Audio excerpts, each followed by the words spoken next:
vous décrire d'abord rapidement la ferme en question et après je vous parlerai de mon parcours puisque donc du coup je suis un ancien militaire qui n'a pas fait le Britannique. Donc je suis paysan bio, installé sur une douzaine d'hectares. Donc je vais vous présenter une micro-ferme qui fait 12 hectares. Hein. C'est pas commun. Non, en fait, il y a 4000 m² pour l'atelier principal qui est l'atelier de maraîchage diversifié en agroforesterie. Quand je dis diversifié, c'est cette année en culture 60 espèces potagères, à peu près 200 variétés.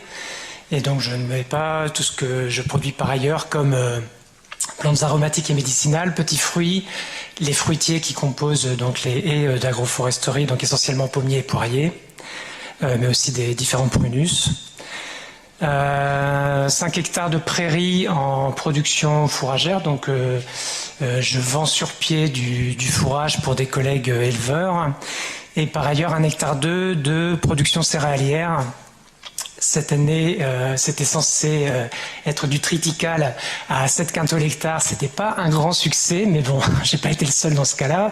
Au moins, ça m'offra ma paille et mon foin pour pouvoir faire mes couvertures de culture maraîchère et puis mettre pour les poules pondeuses, puisque j'ai par ailleurs aussi 30 poules pondeuses qualifiées par l'administration d'élevage familial. Donc à 30 œufs par jour, vous imaginez la taille de ma famille, qui adore les omelettes et les gâteaux.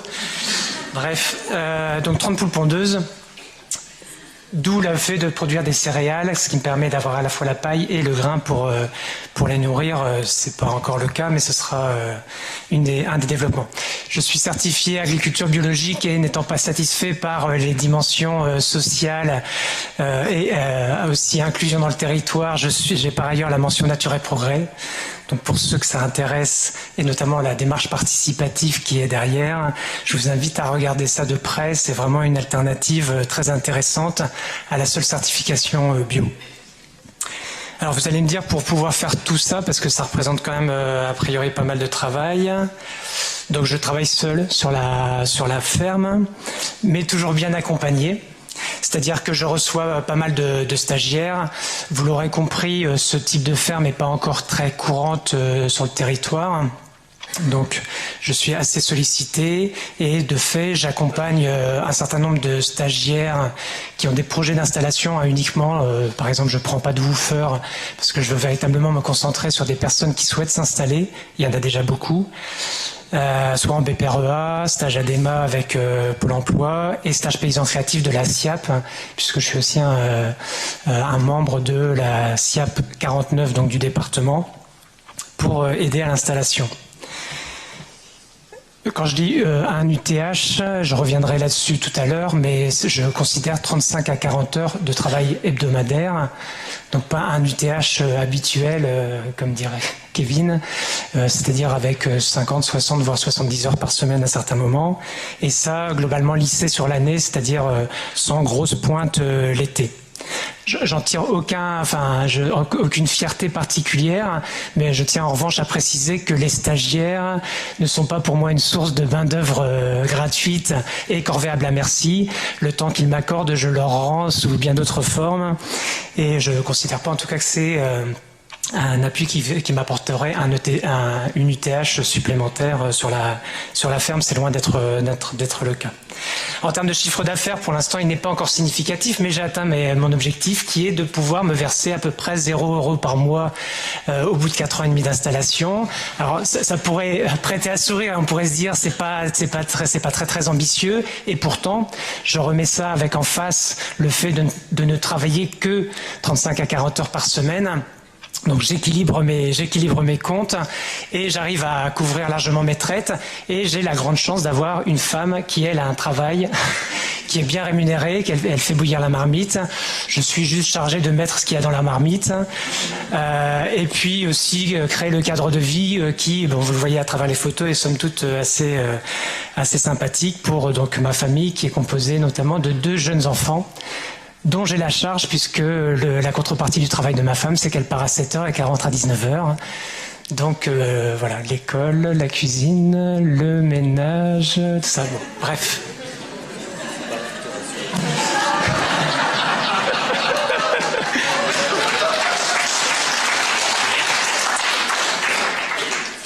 Ceci dit, l'objectif, ça reste quand même d'en vivre. Et vous mettez ce que vous voulez derrière l'expression en vivre. Hein. Je ne reviendrai pas sur l'exposé de Kevin, mais il y a vraiment plein de choses à mettre derrière. D'en vivre aussi sur le plan économique et financier très prochainement, puisque désormais le système est bien en place. La projection, sans du tout faire des plans sur la comète, pour le seul atelier maraîchage, étant d'à peu près 30 000 euros annuels en termes de production. Une fois que ce sera optimisé, c'est-à-dire que je vais par exemple rajouter là, à partir du mois de janvier des serres mobiles qui me permettront de pouvoir donc optimiser l'atelier de maraîchage. Voilà, et donc tout ça non intégré, la production d'œufs, la production de céréales, de foin, etc. En termes de commercialisation, en fait, c'est là qu'est la clé du truc, c'est vente directe uniquement, pour 70% en AMAP très local, mais depuis 2 ans et demi seulement, et puis vente à la ferme et un peu avec un restaurateur, mais vraiment une bonne valorisation de ce que je peux produire sur la ferme. L'historique de mon installation, alors pourquoi j'ai cité les AMAP, c'est parce qu'en fait je suis issu de là. Je me suis depuis 2006 pas mal investi dans le mouvement. Tout à l'heure, Jean-Louis évoquait les champs des possibles en Île-de-France, et donc en tant que administrateur du réseau des AMAP d'Île-de-France, j'ai pas mal travaillé sur cette question-là, ce qui m'a en fait très clairement donné l'envie de m'installer à mon tour. Et je suis encore pas mal investi dans le mouvement au niveau national. Et donc je me suis préinstallé en avril 2012. Je dis préinstallé parce que dans un deuxième temps, je me suis installé avec les aides l'année suivante, en juin 2013. Et ça a été une grande aide pour moi. On pourrait revenir sur la question des aides. Hein. Il ne faut vraiment pas avoir de posture sur ces questions-là. Ces aides, elles existent et c'est bien quand elles sont utilisées à bon escient. Donc il ne faut pas du tout les rejeter, bien au contraire. Installation aidée donc en juin 2013 et donc en fait vraiment c'était une nouvelle étape dans mon engagement militant. J'avoue que j'apprécie assez de me retrouver à présent comme paysan en AMAP pour pouvoir continuer à œuvrer sur le plan associatif et militant à différentes échelles. Avant de m'installer, j'ai suivi un BPREA. Alors, je vous l'avoue volontiers, essentiellement pour avoir un diplôme, puisque c'est comme ça en fait qu'on reconnaît un agriculteur, enfin entre autres en France, c'est avec la capacité professionnelle, et donc il fallait que je puisse me montrer que j'avais un diplôme.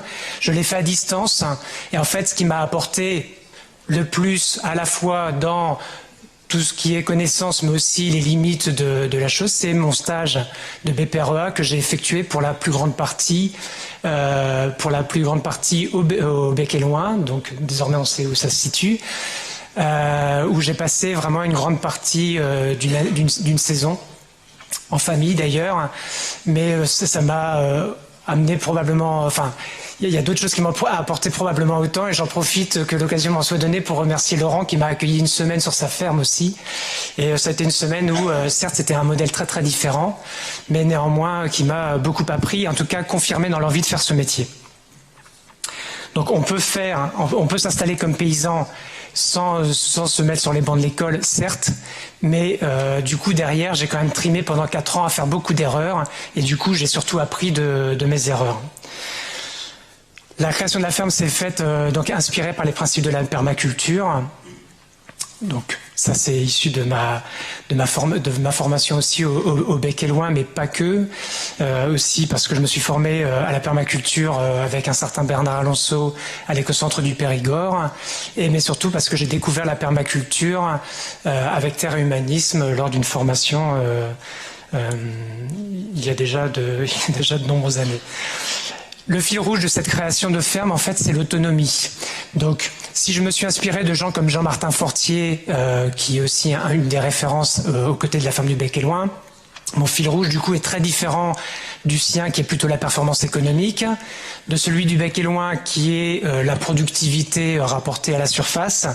Et moi, alors avec 4000 m², donc 0,4 hectares, je considère que je suis plutôt en extensif, parce que je n'ai que une production commercialisable à ramener à la surface par an, une autre production étant destinée à nourrir le sol.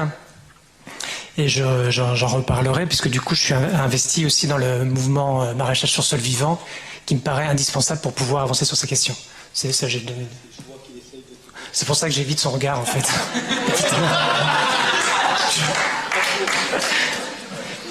Donc, du coup, ça m'a. Donc, en termes de choix stratégiques, parce que, enfin, pour moi, c'est important de bien signifier que la permaculture, ça n'est pas un ensemble de techniques.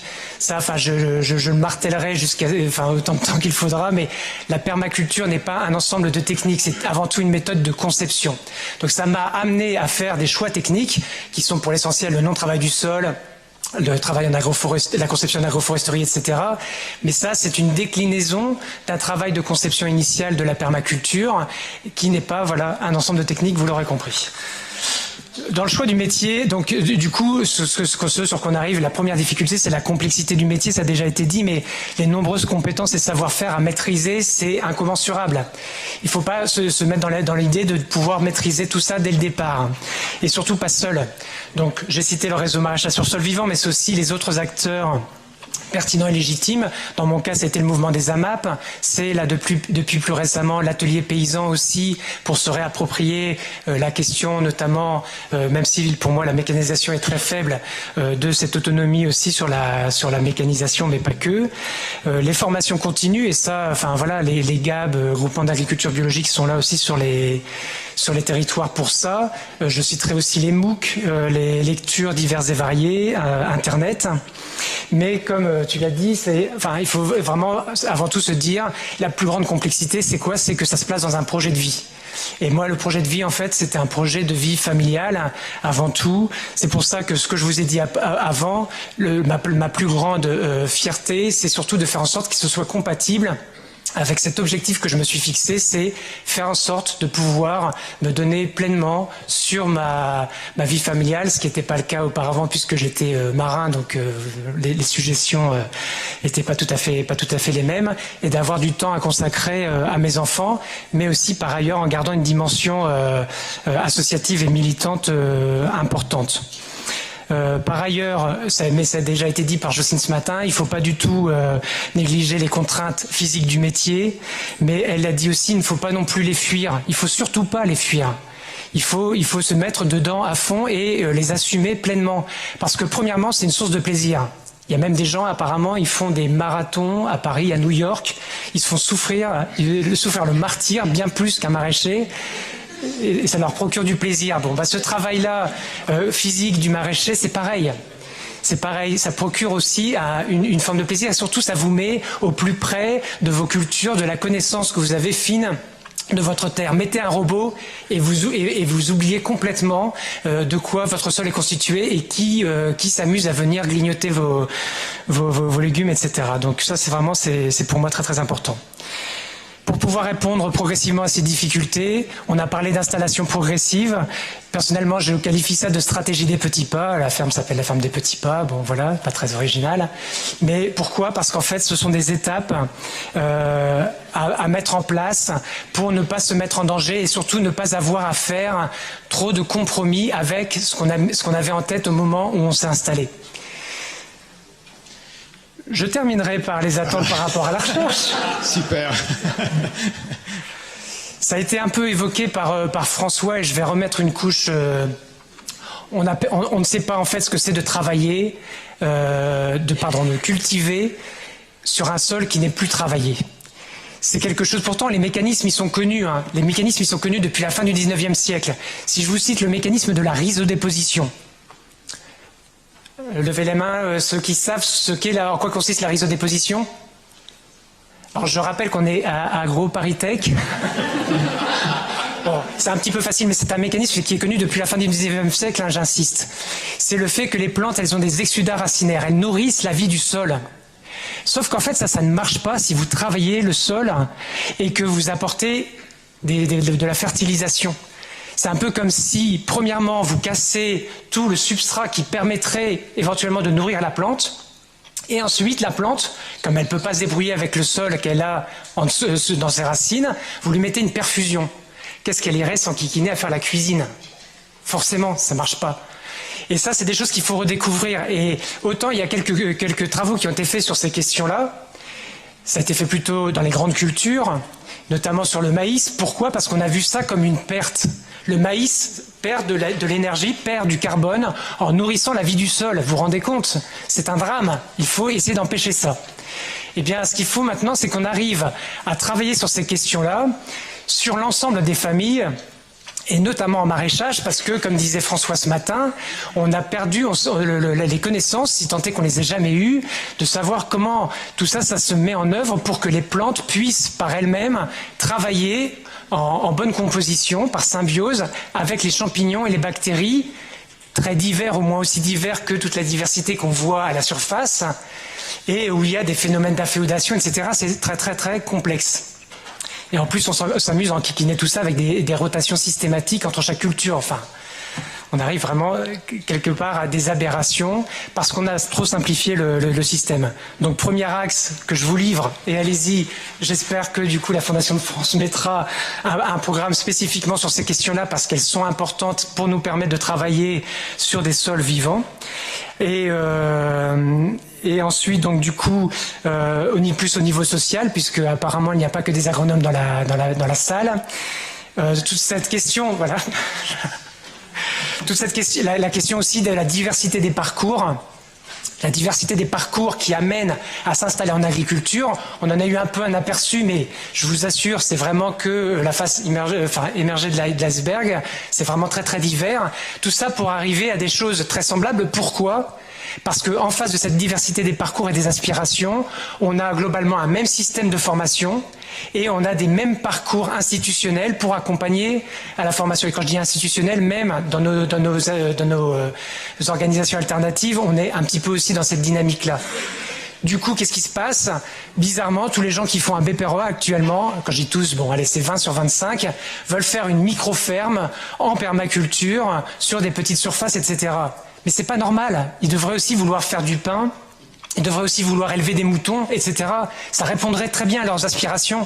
Pourquoi est-ce qu'ils le font? Parce qu'à l'heure actuelle, médiatiquement parlant, il n'existe qu'un modèle, parce qu'il y a eu quelques acteurs assez fins et assez péchus pour mettre ça en avant, qui montrent des petites surfaces en maraîchage, alors qu'il y a toute une forme d'agriculture qu'on pourrait réfléchir différemment.